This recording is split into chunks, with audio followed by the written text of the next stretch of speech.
Hello everyone, আমি কালকের একটা শর্টসে বলেছিলাম যে আমার নতুন বাজরিকার পাখির জোড়াটার 5টা ডিম পেড়েছিল। তার মধ্যে আবার একটা ডিমের বাচ্চাও ফোটেনি। 3-4বার ডিম পাড়লেও তাও একই অবস্থা হলো আজ। এইবারের শেষ ডিমটা ক্যান্ডেলিং করে দেখাবো তোমাদেরকে বলেছিলাম।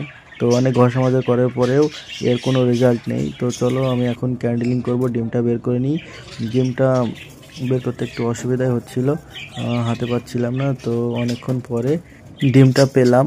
তো চলো এখন আমি ডিমটা ক্যান্ডেলিং করে দেখাবো, তোমাদেরকে দেখাবো আর আমি নিজেও দেখব।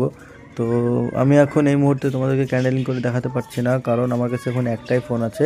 আমি নিজে ক্যান্ডেলিং করে দেখে তোমাদেরকে বলছি যে এটা কেমন আছে। আর এটা যদি ভালো মনে হয় তাহলে রাখছি, আর না হলে এক্ষুনি ভেঙে ফেলবো। তো দেখে মনে হলো এটা যেন অর্ধেক শুকনো আর অর্ধেক কিছু আছে, তাই মনে হলো। তো চলো আমি এক্ষুনি ডিমটা ভেঙে ফেললাম। দেখো কি অবস্থা, কিচ্ছু নেই, খুব খারাপ অবস্থা। ডিমগুলো বারবার নষ্ট হচ্ছে, এরকম কেন হচ্ছে? তোমরাও তোমাদের বাজিকার পাখি যদি থাকে অবশ্যই ডিমটা ক্যান্ডেলিং করবে, খালি খালি তাদেরকে তা দিয়ে শরীরটা নষ্ট করাবে না। আর আমার বাজরিকার পাখির ডিমগুলো এরকম কেন হচ্ছে তোমরা কমেন্টে জানাও। আজকে ভিডিও পর্যন্ত, সবাই ভালো, ধন্যবাদ।